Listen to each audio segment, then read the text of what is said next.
Hello everyone, welcome to my YouTube channel nursing with Kajal. जैसा कि हमें पता है कि डिफरेंट टाइप्स के आईवी फ्लूइड्स हॉस्पिटल्स में पेशेंट को ट्रीटमेंट पर्पस से दिया जाता है, जिनमें से एक है नॉर्मल सलाइन, जो कि एक आइसोटोनिक सॉल्यूशन है। उसके बारे में आज हम जानेंगे।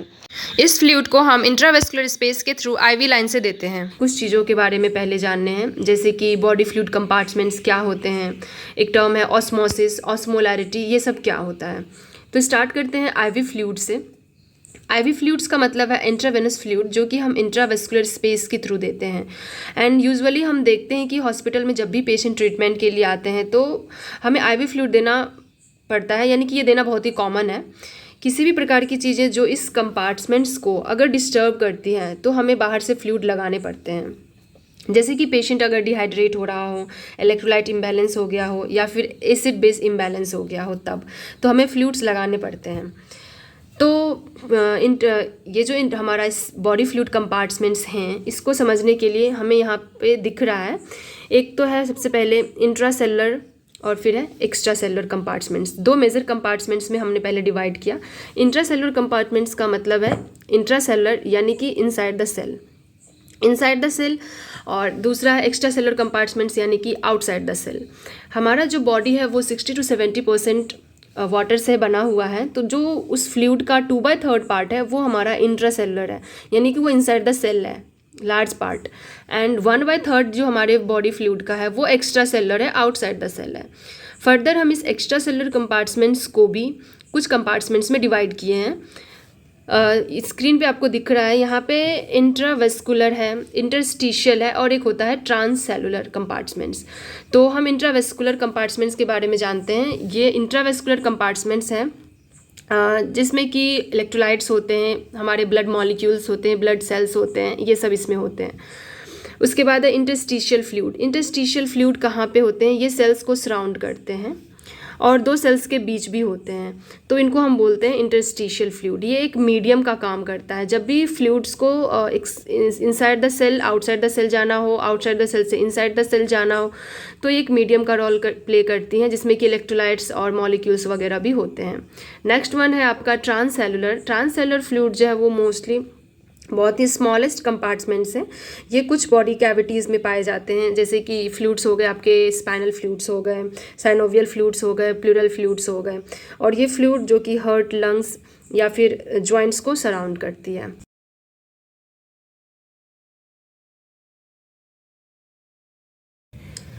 तो ये सभी कंपार्टमेंट्स एक डिफरेंट टाइप्स के फ्लूइड शिफ्टिंग के थ्रू बॉडी में एक प्रकार के बैलेंस बना के रखते हैं, जिसको कि हम होम्योस्टैटिक इन्वायरमेंट भी बोलते हैं।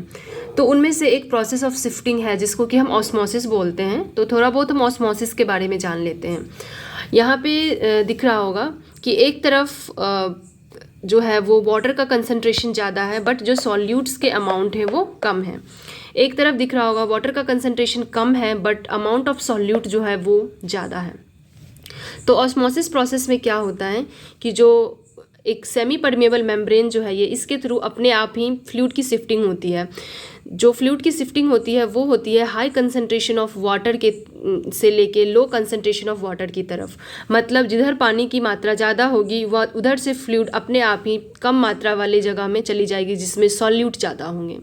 या फिर दूसरी भाषा में अगर हम सॉल्यूट के टर्म में बताना चाहते हैं तो ये बोल सकते हैं कि ऑस्मोसिस में सेमी परमेबल मेम्ब्रेन के थ्रू जो फ्लूइड की शिफ्टिंग होती है वो लेस अमाउंट ऑफ सॉल्यूट से लेकर मोर अमाउंट ऑफ सॉल्यूट की तरफ होती है। तो ये प्रोसेस है ऑस्मोसिस।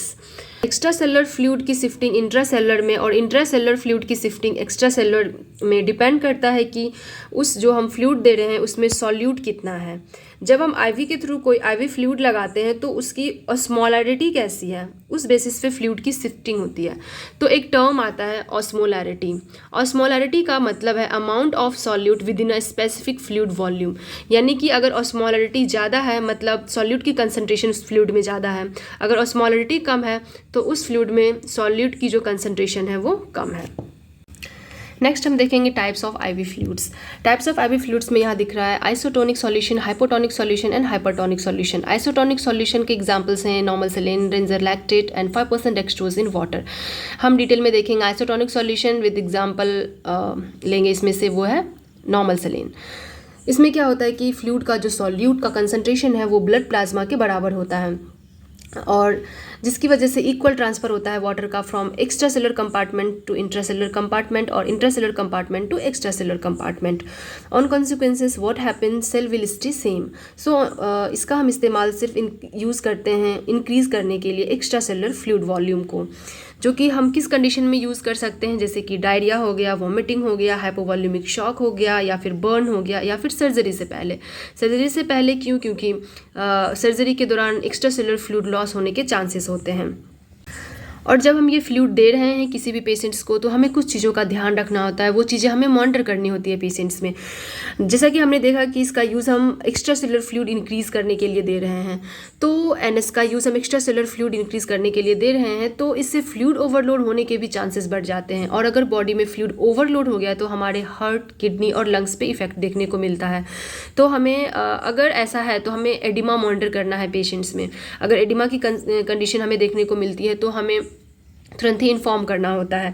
एंड अगर हमें बीपी भी मॉनिटर करना है, क्योंकि ऑलरेडी इसमें Na और Cl है, और Na का काम है ये बीपी को रेज कर सकते हैं, इसलिए हमें बीपी मॉनिटर करना है। और मे भी इलेक्ट्रोलाइट इम्बैलेंस हो सकते हैं, इसलिए हमें इलेक्ट्रोलाइट्स के भी मॉनिटरिंग जरूरी है। नॉर्मल सेलाइन फ्लूइड्स को अगर हम एनालाइज करते हैं तो हमें ये सब देखने को मिलता है। पहला पॉइंट है 0.9% NaCl वेट बाय वॉल्यूम।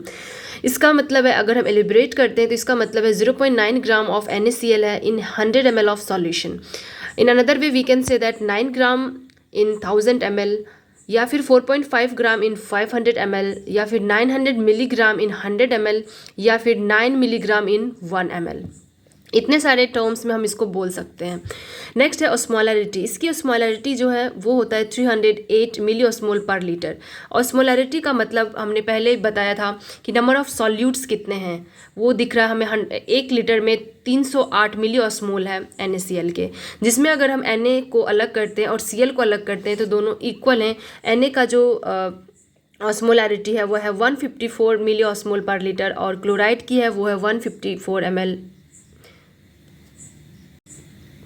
और क्लोराइड की भी है 154 मिली ऑस्मोल पर लीटर।